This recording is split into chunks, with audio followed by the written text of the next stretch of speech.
नमस्कार, मैं हूं अतुल सिंघल। स्वागत है आपका हमारे खास कार्यक्रम नमो इम्पैक्ट में। दोस्तों, कार्यक्रम नमो इम्पैक्ट में हम प्रधानमंत्री नरेंद्र मोदी और केंद्र सरकार की योजनाओं पर चर्चा करते हैं विस्तार से उस क्षेत्र के दिग्गज के साथ, और ये जानने की कोशिश करते हैं कि प्रधानमंत्री की इन नीतियों का कितना लाभ लोगों को मिल रहा है या कैसे मिल सकता है। दोस्तों, आज इस कार्यक्रम में हम चर्चा करेंगे जन औषधि परियोजना की, और चर्चा के लिए हमारे साथ मौजूद रहेंगे इसके CEO श्री रवि दधीच। लेकिन चर्चा शुरू करने से पहले हम देखते हैं कि जन औषधि परियोजना है क्या। कहते हैं अच्छी शिक्षा और बेहतर स्वास्थ्य किसी भी राष्ट्र की उन्नति के रास्ते खोलते हैं। इसी बात को ध्यान में रखकर प्रधानमंत्री श्री नरेंद्र मोदी ने स्वस्थ भारत समृद्ध भारत अभियान की परिकल्पना की। इसी दिशा में कदम बढ़ाते हुए श्री मोदी जी ने साल 2015 में प्रधानमंत्री भारतीय जन औषधि परियोजना का आरंभ किया। प्रधानमंत्री भारतीय जन औषधि परियोजना श्री नरेंद्र मोदी जी की महत्वाकांक्षी योजनाओं में से एक है। प्रतिवर्ष 7 मार्च को मनाए जाने वाले जन औषधि दिवस पर प्रधानमंत्री लोगों को खुले मन से इन केंद्रों पर मिलने वाली जेनेरिक दवाइयों के इस्तेमाल की अपील करते हैं। दुनिया भर के बाजार में उपलब्ध किसी भी दवा से जरा भी कमजोर नहीं है। हर क्वालिटी के तराजू पर ये बिल्कुल खरी उतरती हैं। ये दवाएं बेहतरीन लैब से सर्टिफाइड होती हैं। हर प्रकार की सख्त जांच से निकले दवा निर्माताओं से खरीदी जाती हैं। प्रधानमंत्री भारतीय जन औषधि केंद्रों पर मिलने वाली दवाएं निजी कंपनियों की दवाओं के मुकाबले में 50 से 90% तक सस्ती होती हैं। इसलिए इस परियोजना को युद्ध स्तर पर लागू करते हुए अब तक देश भर में सस्ती दवाइयों की 8,650 दुकानें खोली गई हैं। सरकार चाहती है कि आने वाले समय में प्रधानमंत्री जन औषधि केंद्रों की संख्या 10,000 तक पहुंचा दी जाए, जिससे गरीब और मध्यम वर्ग के अधिक से अधिक लोग इसका लाभ उठा सकें। मेरा आप सभी साथियों से भी निवेदन रहेगा कि अपने अनुभवों को, दीपा जी जैसे 1 करोड़ से अधिक परिवार हैं, आप अधिक से अधिक लोगों को ये बात पहुंचाइए। आपको जो लाभ हुआ है वो आप जितना कहेंगे उतना लोग ज्यादा मानेंगे। इससे जन औषधि का लाभ ज्यादा से ज्यादा मरीजों तक पहुंचेगा। मोदी की दुकान जिसको लाभ मिल रहा है वो तो है, लेकिन अधिक लोगों को लाभ मिले, गरीब को लाभ मिले, तो हम लोगों को भी संतोष मिलता है। प्रधानमंत्री जी ने 4 सेक्टर में हेल्थ में 4 पहलू पर काम किया है। Preventive health care, affordable health care, supply side intervention और मिशन मोड इंटरवेंशन। ये 4 पहलू के माध्यम से आज देश में कई गरीब लोगों को, मध्यम वर्ग के लोगों को उसका लाभ हो रहा है। देश स्वस्थ बन रहा है, देश बदल भी रहा है, आगे भी बढ़ता रहा है। हिंदुस्तान में डेवलपमेंट के साथ कभी हेल्थ को जुड़ी ही नहीं गई थी। Development health is one part of development. ये भी एक डेवलपमेंट का पार्ट होना चाहिए, क्योंकि देश के नागरिक की हेल्थ अच्छी हो तब जाके एक स्वस्थ समाज का निर्माण होगा, और स्वस्थ समाज ही स्वस्थ नेशन बना सकता है। जन औषधि केंद्रों के जरिए आम नागरिक तक सस्ती स्वास्थ्य सुविधाएं पहुंचाने को प्रधानमंत्री जन सेवा के साथ साथ रोजगार उपलब्ध कराने का भी साधन मानते हैं। इसलिए जन औषधि केंद्र खोलने के लिए महिलाओं, विकलांगों और दुर्गम क्षेत्रों में रहने वाले निवासियों को विशेष प्रोत्साहन राशि दिए जाने का भी प्रावधान रखा गया है। आपने देखा कि किस तरीके से 2015 में इस योजना की शुरुआत की गई थी, और केंद्र सरकार चाहती है कि ज़्यादा से ज़्यादा लोग इसका लाभ ले सकें। हम चर्चा शुरू करते हैं रवि दधीच से। दधीच साहब, बहुत बहुत स्वागत है आपका कार्यक्रम में। सबसे पहले हम आपसे विस्तार से जानना चाहेंगे कि ये परियोजना क्या है और इसका सही मकसद क्या है, और कितना सफल हो पाई अपने मकसद में। जन औषधि परियोजना, जिसका पूरा नाम प्रधानमंत्री भारतीय जन औषधि परियोजना है, ये देश के लोगों को सस्ती मूल्य पर क्वालिटी जेनेरिक मेडिसिन्स, जो एलोपैथिक मेडिसिन्स हैं, वो उपलब्ध कराने की एक परियोजना है। इस परियोजना में देश में लगभग 8600 केंद्र हैं जो कि दुकान के रूप में काम करते हैं, और उसमें जेनेरिक मेडिसिन्स हम इस परियोजना के अंतर्गत प्रोक्योर करते हैं, प्राप्त करते हैं, और उनको सभी स्थानों पर, दुकानों पर जैसी जैसी डिमांड होती है वहाँ उपलब्ध कराते हैं। डॉक्टर्स जो मेडिसिन्स लिखते हैं उसमें जो जेनेरिक मेडिसिन्स का जो सॉल्ट है, बेसिकली जेनेरिक मेडिसिन का अर्थ है कि जो ब्रांडेड नहीं है, ब्रांडेड से अलग हैं, बट उसी सॉल्ट के अनुसार बनी हुई हैं। जैसे पैरासीटामोल हम सब जानते हैं, तो ये सॉल्ट का नाम बड़ा कॉमन है जो सब लोग जानते हैं, लेकिन इसके कॉमन जो मार्केट में ब्रांड प्रचलित हैं वो हम सब ने सुना, पहले कैलपॉल है, डोलो है, इस प्रकार से अलग अलग वेरिएंट्स आते हैं।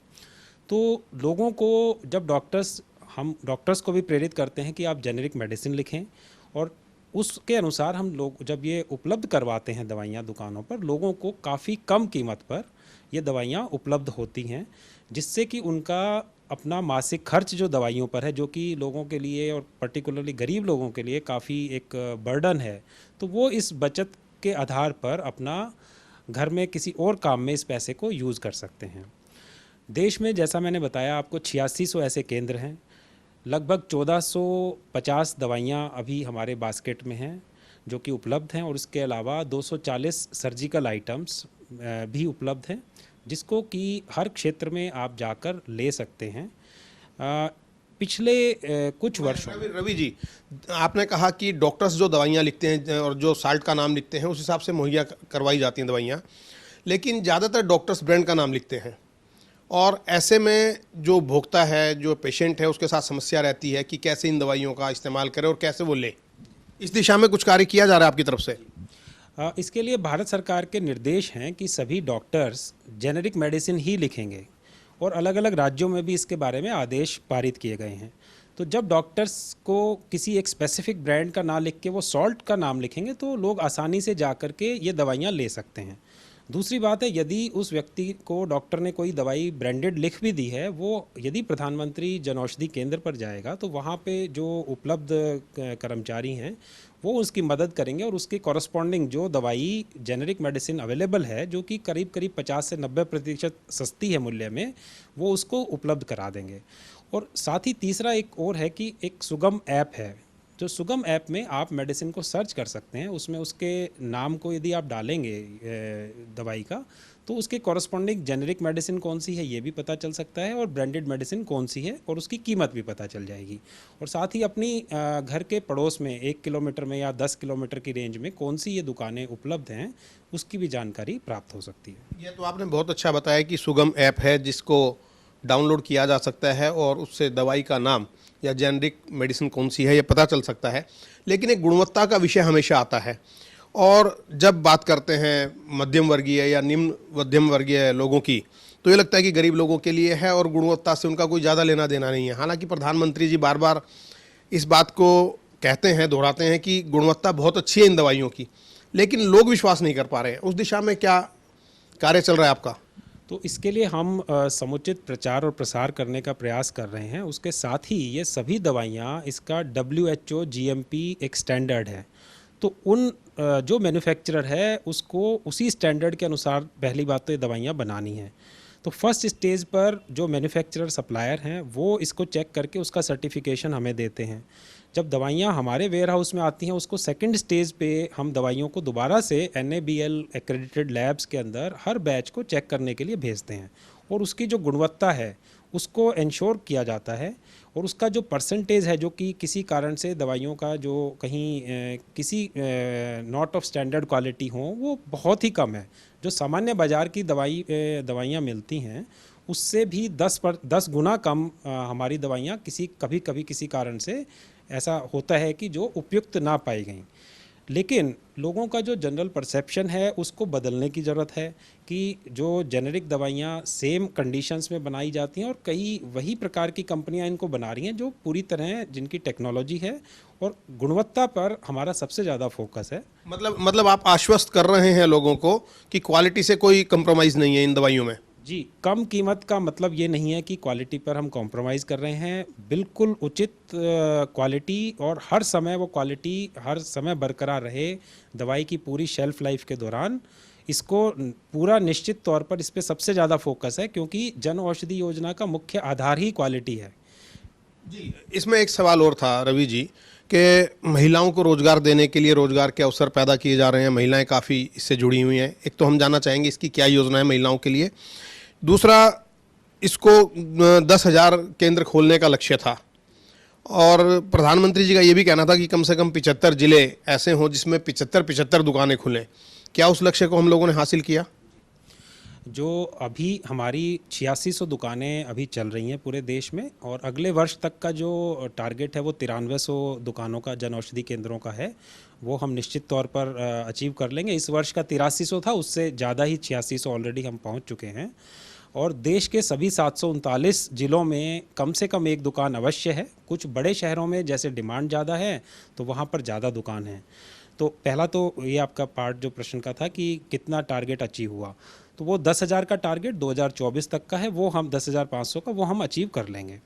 दूसरा, जो महिलाओं के लिए आपने कहा, तो महिलाओं को ये दुकान खोलने के लिए एक अलग से विशेष रूप से 2 लाख रुपए की सब्सिडी दी जाती है, या इंसेंटिव कह सकते हैं उसको, कि वो जब दुकान एस्टेब्लिश करें, उसमें एस्टेब्लिश करने के लिए जो खर्चा होता है वो सब इक्विपमेंट्स लेने के लिए 2 लाख रुपए की सरकार से एक मुश्त सहायता मिलती है। उसके अलावा 5 लाख रुपये का अलग इंसेंटिव मिलता है 3 वर्ष के पीरियड में लगातार, और हर महीने उसकी लिमिट 15,000 रुपये है। तो ये 2 प्रकार के इंसेंटिव मिलते हैं। और उसके अलावा जो दवाइयाँ बेचते हैं उसके ऊपर उनका मार्जिन है वो तीसरा प्रकार से है। तो महिलाओं को विशेष रूप से महिलाएं, दिव्यांग, SC ST कैटेगरी के लोग, पर्वतीय इलाकों के लोग और आइलैंड टेरिटरीज़ के लोग, इन सभी को ये विशेष रूप से 2 लाख रुपए की सब्सिडी एक एक्स्ट्रा मिलती है। साथ ही एक महिलाओं के लिए काफ़ी प्रोडक्ट्स हैं हमारे, जिसमें कि सुविधा नैपकिन के नाम से एक है, जो कि 1 रुपये में एक नैपकिन उपलब्ध होती है। 10 नैपकिन का पैकेट 10 रुपये में उपलब्ध है, जो कि एक बेटर हाइजीन और मेंस्ट्रुअल हाइजीन के लिए एक बहुत ही अच्छा प्रोडक्ट है, और उसकी भी क्वालिटी फुल्ली इंश्योर्ड है। और वो हम करीब इस वर्ष में अभी तक 8.5 करोड़ नैपकिन्स उपलब्ध करा चुके हैं दुकानों से, जिसको बढ़ा के टारगेट्स को क्रमशः 13 करोड़ और 15 करोड़ ले जाने का हमारा लक्ष्य है। चलिए, ये तो आपने बताया कि आपके आगे क्या लक्ष्य है, क्या लेकर चल रहे हैं योजनाएं। चुनौतियां किस तरीके से सामने आती हैं, किस प्रकार की चुनौतियों का सामना करना पड़ रहा है इस वक्त जो है इस परियोजना को? जी, सबसे पहली चुनौती तो, क्योंकि ये पूरे देशव्यापी इसकी दुकानों की उपलब्धता है, तो सप्लाई चेन एक सबसे बड़ा चैलेंज है इसमें, कि छोटी से छोटी जगह पर, लाइक सुदूर नॉर्थ ईस्ट के जो हमारे राज्य हैं वहाँ पे भी काफ़ी सारी दुकानें हैं, तो साउथ के एरियाज़ में हैं, और नॉर्थ के जो हमारे हिली एरियाज़ हैं वहाँ पर भी, हिमाचल में और जम्मू कश्मीर में काफ़ी दुकानें हैं। जैसे जैसे इसकी पॉपुलैरिटी बढ़ती जा रही है तो वहाँ डिमांड बढ़ती जा रही है। तो हमें पूरे स्टेप्स उसके जो सप्लाई चेन को मेंटेन करने के लिए, कि हम टाइमली और अच्छी क्वालिटी में, गुड कंडीशन में दवाइयों को वहाँ सब जगह पहुँचा सकें, जैसी डिमांड है उसको पूरा कर सकें। पहला चैलेंज तो ये है। इसके अलावा क्वालिटी को रेगुलरली मेंटेन करना, देश में विभिन्न क्षेत्र हैं जहाँ पर कहीं टेम्परेचर वेरिएशन है, कहीं ह्यूमिडिटी का वेरिएशन है, तो पूरी सप्लाई चेन में क्वालिटी को भी मेंटेन बरकरार रखना एक दूसरा चैलेंज है। और तीसरा, जो ग्रोथ इसकी हो रही है, उस ग्रोथ को मीट आउट करने के लिए हमें अपने सारे रिसोर्सेज को पूल इन करना पड़ेगा और साइज़ भी बढ़ाना पड़ेगा। तीसरा चैलेंज मैं ये देखता हूँ कि जैसे इसकी डिमांड बढ़ेगी धीरे धीरे, और जो बढ़ रही है हर वर्ष लगभग 50% की ग्रोथ रेट है, तो इतनी बड़ी ग्रोथ रेट को मीट आउट करने के लिए हमें सफिशिएंट बैकएंड पे प्रोक्योरमेंट, स्टोरेज, सप्लाई चेन, ये तीनों चीज़ों को करना पड़ेगा। तो overall logistics, supply chain, procurement, इन सब का स्टैंडर्ड बढ़ाना पड़ेगा। आप जो हैं, जो आपके कंज्यूमर हैं, साथ में जो आपके डीलर्स हैं, क्या संदेश देना चाहेंगे एज ए CEO? कंज्यूमर्स को मैं ये कहना चाहूँगा कि एक बार अवश्य किसी जन औषधि केंद्र पर जाकर अपनी ज़रूरत की दवाइयों को ख़रीदें, और उसका आप अपने आप स्वयं ही यह जान जाएंगे कि क्या फ़र्क है उसमें और कितना आप उससे पैसा बचा सकते हैं। क्वालिटी का मैं आपको एश्योरेंस दे रहा हूँ कि 2 लेवल क्वालिटी एश्योरेंस या क्वालिटी चेक केवल यहीं की दवाइयों में होता है। बाज़ार में भी जो दवाइयाँ, उसमें 2nd लेवल चेक नहीं होता है। तो मैं सभी को ये निवेदन करूंगा, ये आश्वासन दूंगा कि एक बार अवश्य किसी जन औषधि केंद्र पर जाएं और अपनी जो भी ज़रूरत की चीज़ें हैं, न्यूट्रासिटिकल प्रोडक्ट्स हैं, मेडिसिन्स हैं, या कोई भी जो आपको ज़रूरत हो, वो आप वहाँ से लेके खुद यूज़ करके देखें। तब आपको पता चलेगा कि जन औषधि क्यों औरों से बेहतर है। बहुत बहुत धन्यवाद हमसे बात करने के लिए, और हम चाहेंगे कि जो चुनौतियां आपने बताई हैं उनको आप पूरा कर पाएँ, उनको निपटें। हमारी शुभकामनाएं। रवि जी आपके साथ हैं। तो रवि दधीच जो जन औषधि परियोजना के CEO हैं, प्रधानमंत्री जन औषधि केंद्र आपने देखे होंगे। रवि दधीच का ये कहना है कि गुणवत्ता बहुत अच्छी है दवाइयों की, सस्ती दवाइयाँ हैं, उसका इस्तेमाल अवश्य करें। और प्रधानमंत्री जी की जो सोच है स्वस्थ भारत समृद्ध भारत, उसमें ये काफ़ी सहायक है जो परियोजना है, और हम उम्मीद करेंगे कि आप भी इस योजना का अवश्य लाभ उठाएं। कार्यक्रम नमो इम्पैक्ट में आज इतना ही। अगले कार्यक्रम में फिर मिलेंगे, तब तक के लिए दीजिएगा इजाज़त। नमस्कार।